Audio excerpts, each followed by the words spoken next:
It is pretty rare that any British politician appears to have any impact at all on US politics, but the Labour Party has managed to achieve a bit of a first as Donald Trump's campaign has actually filed a legal complaint against interference by British radical leftists. So how much will that matter if he wins? His former chief of staff has meanwhile described him as a fascist who is a grave threat to America. His former military chief said much the same. So is that just hyperbole or bitterness, or a warning we should take seriously? Welcome to Talking Politics USA.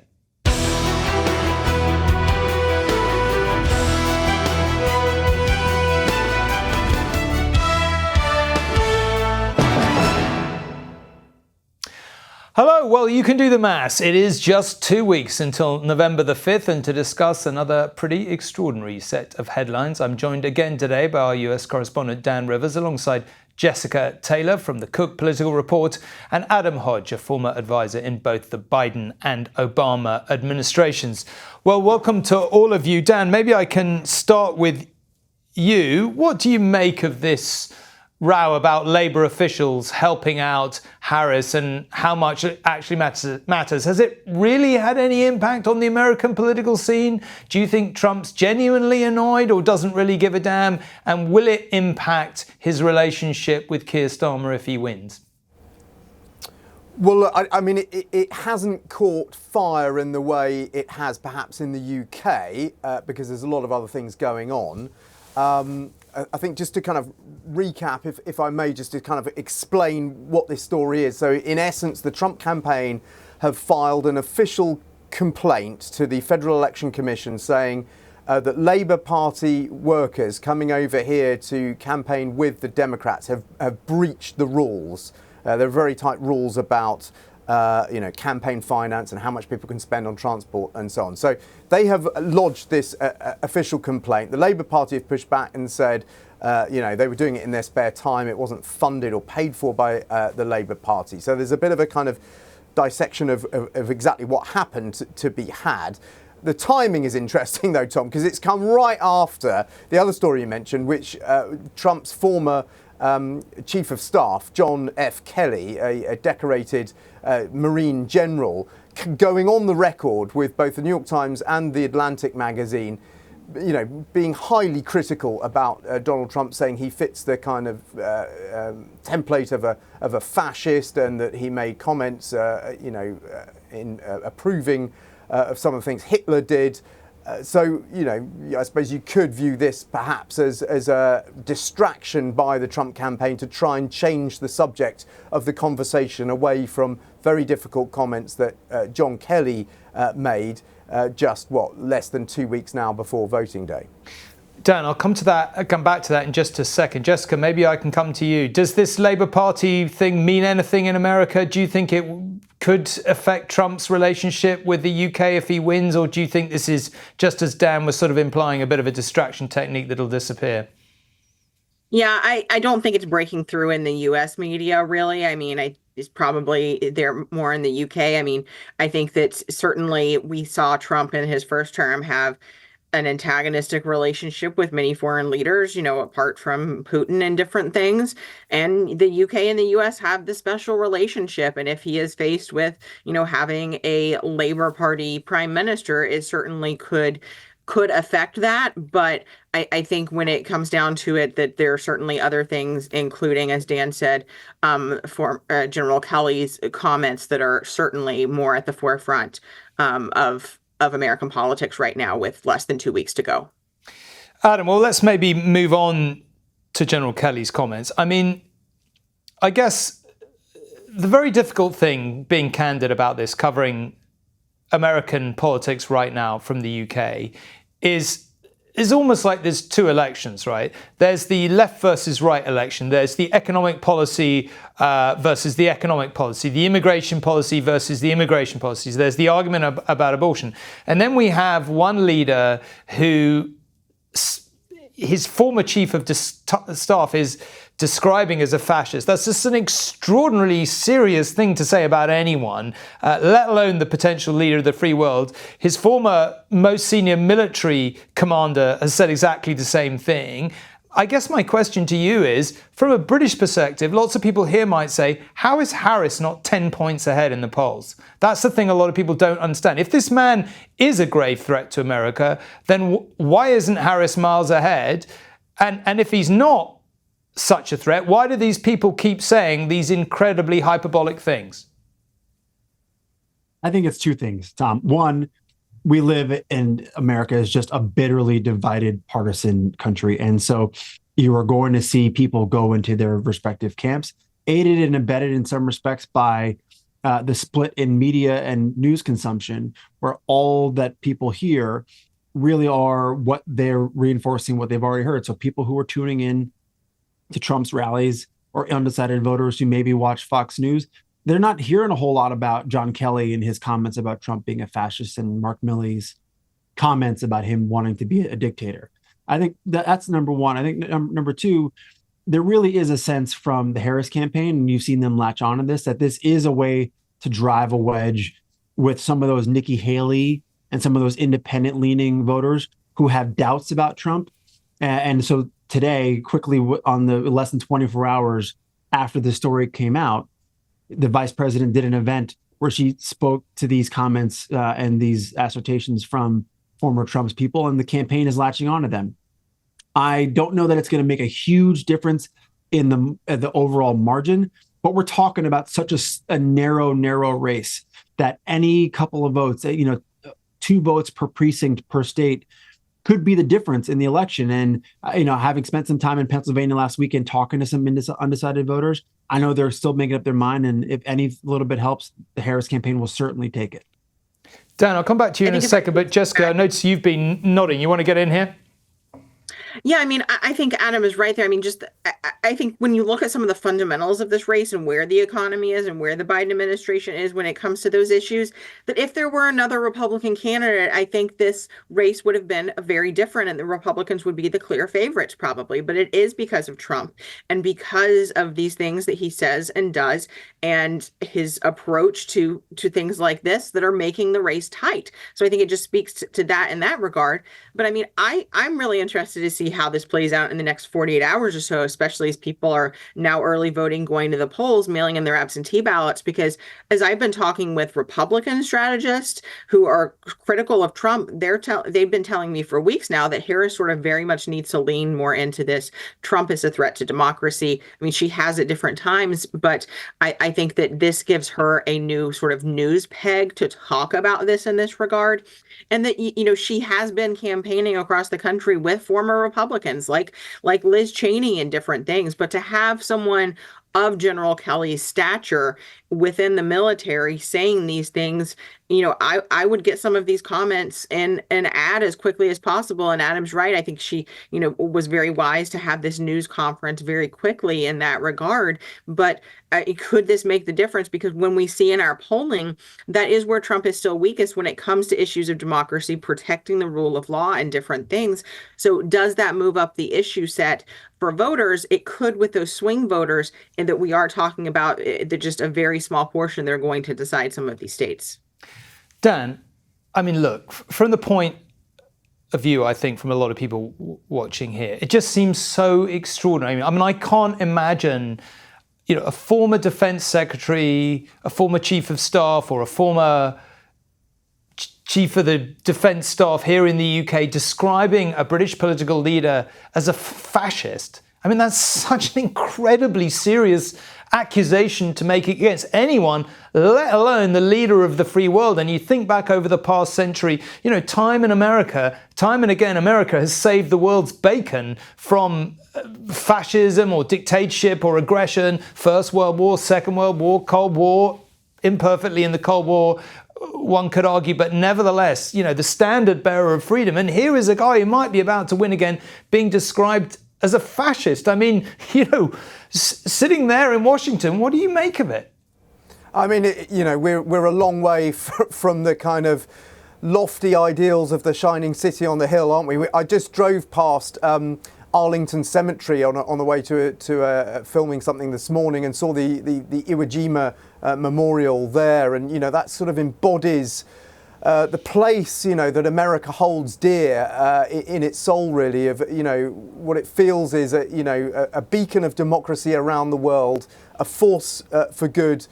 A lot of people, would put a countervailing argument to that. But nevertheless, those are ideals that have sort of embodied the office of the presidency, the White House, and everything the Republic stands for. And yet here you have one of Donald Trump's, not just any general, he was his longest serving chief of staff. I mean, he was a right-hand man, an integral part of Donald Trump's first term, basically saying he's completely unfit for office, and he's kind of looking up to one of the most evil men of the 20th century.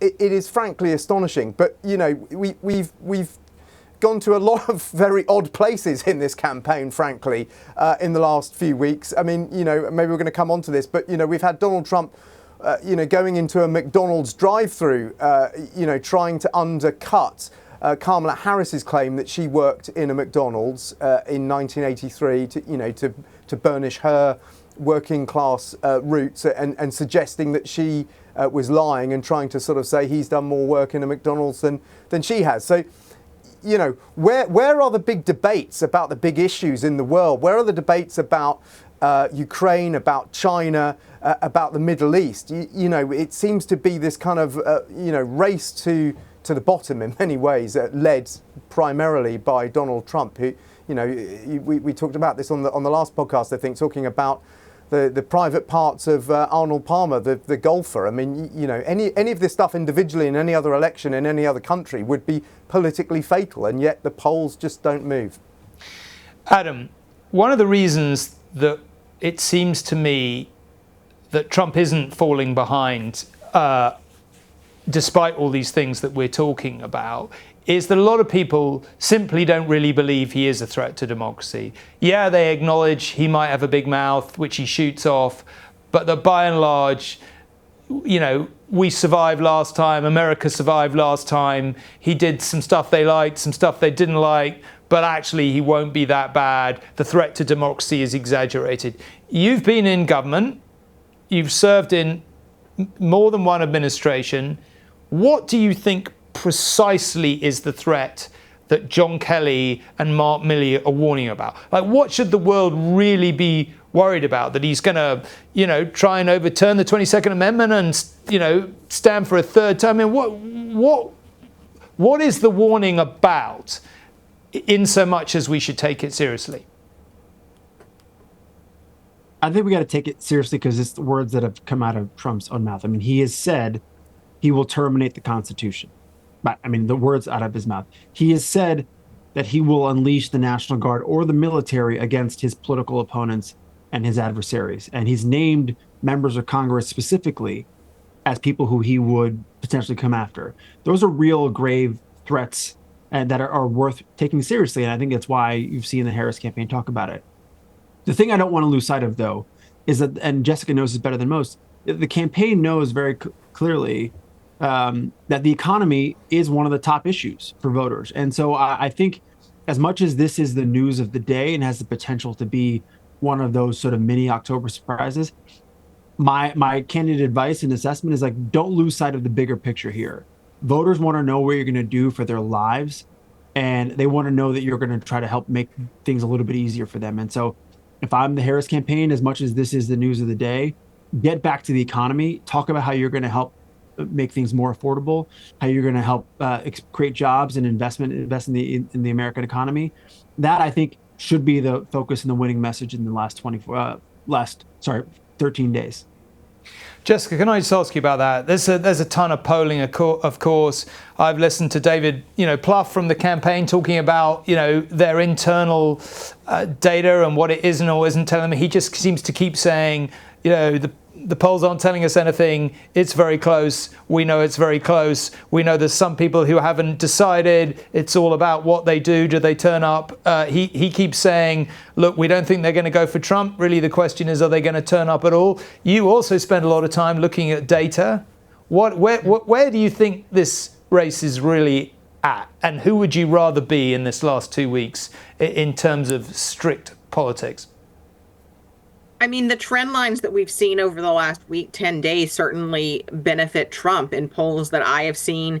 Listen, I think when we look at Arizona and Georgia, those are states that I've seen moving more toward Trump. I think of those 7 states, those are the states where he is performing the best. I think North Carolina is a jump ball. But in those blue wall states that we talk about in Pennsylvania, Michigan, and Wisconsin, I've seen shifts. Now, they're very subtle shifts, but I have seen shifts toward Trump or where Harris has sort of stagnated, and that could be really key. And as Adam was saying, I think it is that it's apathy. It's, do these voters turn out, and could this what General Kelly is saying, could that be enough to motivate people thinking, listen, or what happens to democracy, that economy, maybe not, how does that factor in necessarily? But Harris I think she needs to really emphasize this, but she still has to, I think, emphasize her economic policies.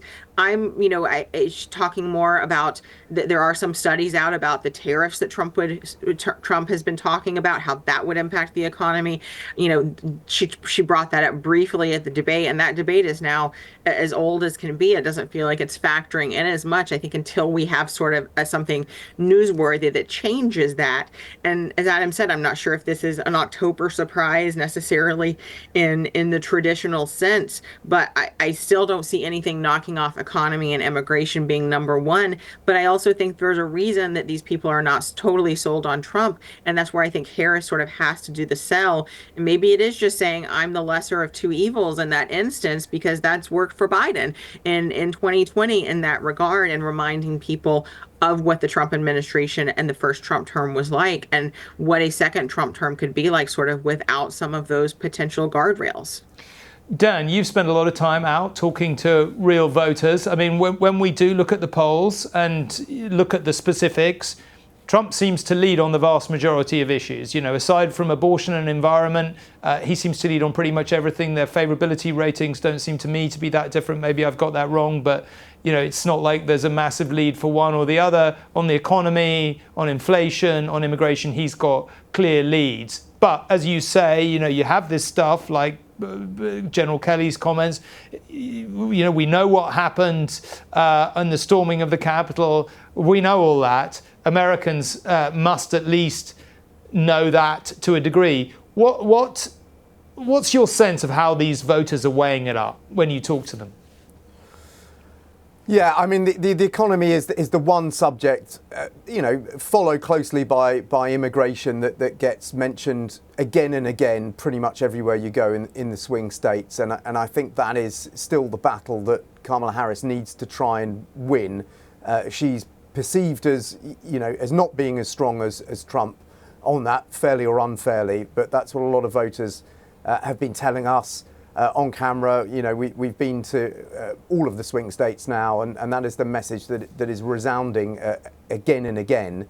But look, people will also be weighing up the alleged threat to democracy posed by Donald Trump. I mean, you've had Liz Cheney, as we mentioned, out campaigning with Kamala Harris. That's a pretty extraordinary sight. The Obamas are out again this week. Bruce Springsteen is being brought into the fray as well at some of these huge big rallies that she's going on for the last push here. Also, the other factor that we haven't mentioned is the Middle East. I mean, there is Israel's response to Iran's attack is going to come at some point, and they've said it's going to come before the election. So that might introduce a whole nother dynamic and again throw into sharp contrast the issue of Gaza. That could have a big impact up in Michigan and other places. So it's not over yet. There could still be more October surprises coming down the track, even though we are getting towards the end of October. Adam, we've seen, as Dan was suggesting there, many interventions. We've seen Eminem on stage, Bruce Springsteen, as Dan was saying. Barack Obama has given barnstorming speech after barnstorming speech. We've seen Bill Clinton down in Georgia. I mean, an incredible number of people have come out for Harris. Then you have the comments by General Kelly, Liz Cheney turning out. I assume we're not going to hear from George W. Bush, but I'm starting to wonder, does any of this make any difference? And if so, which bit makes a difference? Who do you think makes a difference, if anyone? I think where it makes a difference is that you're able to run multiple campaigns with multiple top surrogates in several states on the exact same day. And so yesterday, right, you had Obama in Michigan and in Wisconsin, you had Tim Walz in a bunch of other states, you had Kamala Harris doing her own events. Tonight, she's doing the town hall in Atlanta with CNN. That would have been the date of the other debate, but she's taken it on herself to do another interview and another town hall with voters. So they're trying to be in all places at the same time. And I think that is where you then use those events as a catalyst for grassroots activity. And that's really the key that people need to understand. A lot of these are happening on, for example, the first day of early voting in some of these states, or the last day of voter registration. So to get people to pay attention and that there's something that they can do to support Kamala Harris, support the Harris-Walz ticket in those final days. So that's part of the strategy behind it. It's incredibly deep bench. And again, we know this election is going to be so close. Every little bit helps. And if you can have Barack Obama, Michelle Obama, Bill Clinton, Kamala Harris, Tim Walz, Joe Biden, Jill Biden, whoever else, Joe Biden's dog and cat, they'll take everybody they can get if it helps put them above 270 on election day. Okay, Joe Biden's dog and cat. That sounds like an interesting rally. There is one demographic that could be as crucial as any come November. There are tens of millions of them. They're all over the swing states, and both Trump and Harris are putting in huge money and effort, and often going, it has to be said, to quite bizarre lengths to try and win them over. They are what the Americans call Gen Z, and the battle for that vote is particularly fierce and complex this year. To talk us through that, we can speak to our digital reporter and lifelong Gen Zer, Sam Leader, who's been speaking to other young people across key battleground states. Sam, nice to see you. Maybe you could start with an overview about what you have been hearing.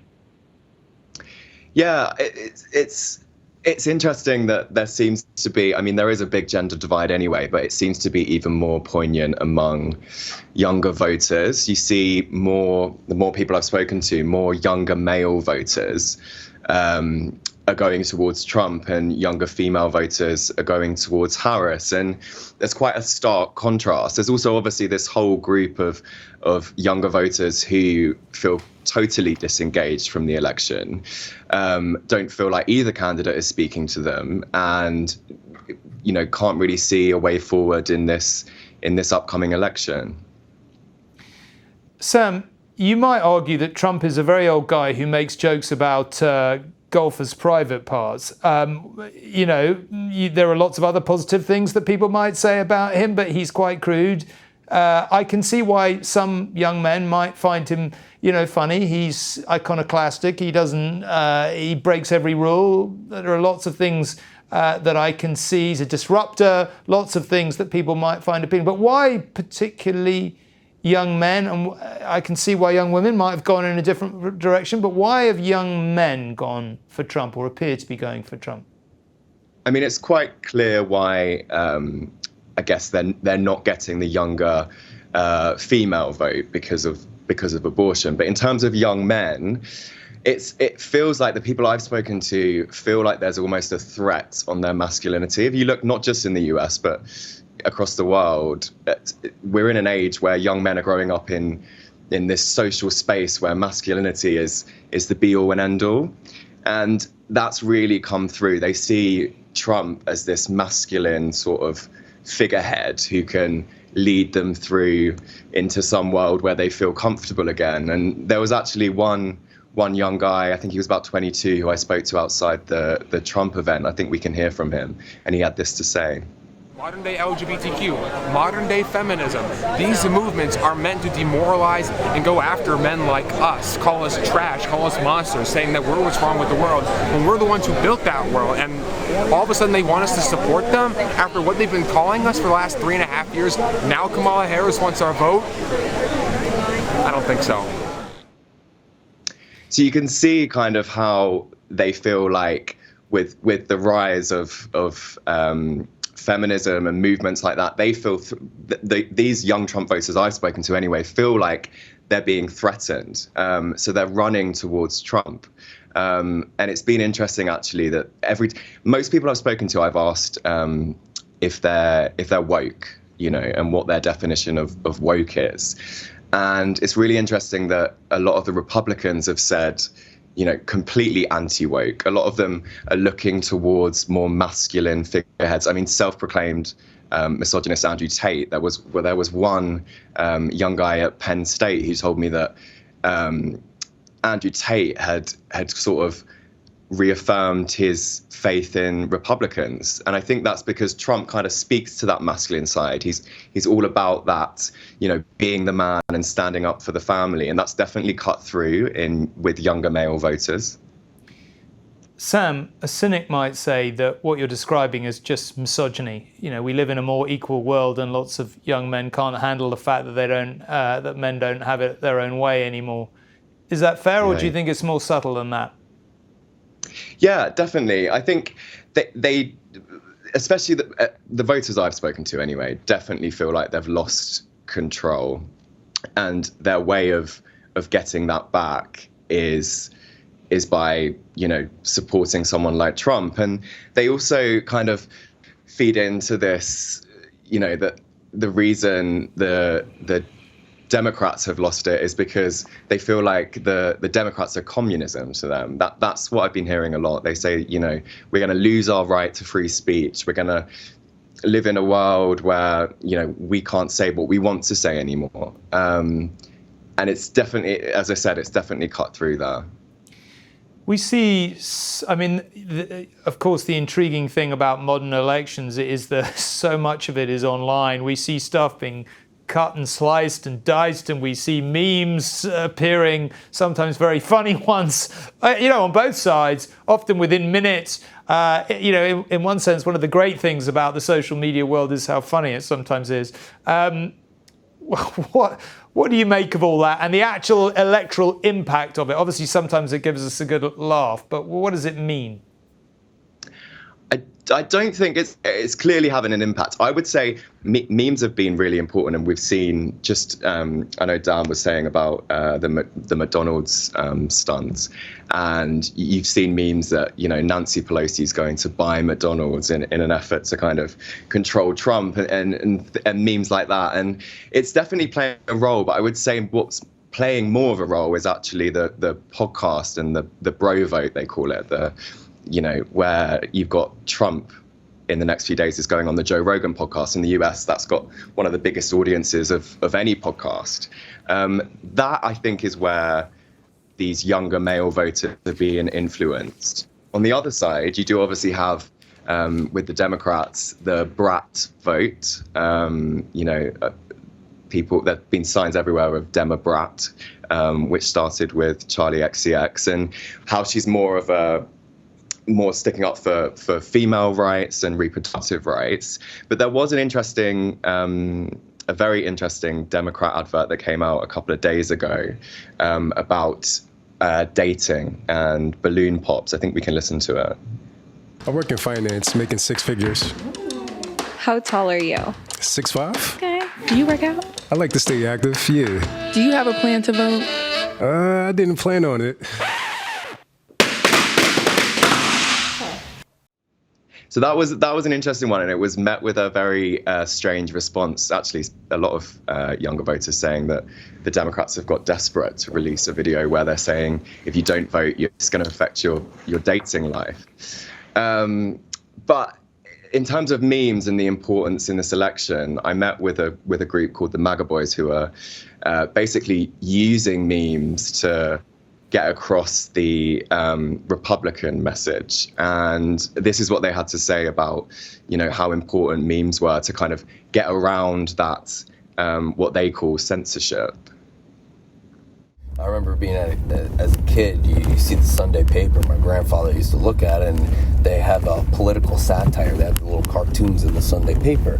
How do you take something so dry and boring and deliver that message? You make it funny, right? So we're doing it at a digital age. We're doing it now. I mean, Elon Musk even says that, whoever controls the memes controls the narrative, right? Sam, listen, the oldest cliche in politics is that old people vote and young people don't. From what you've heard, I guess one of the key deciders in this election may be who is most motivated to vote.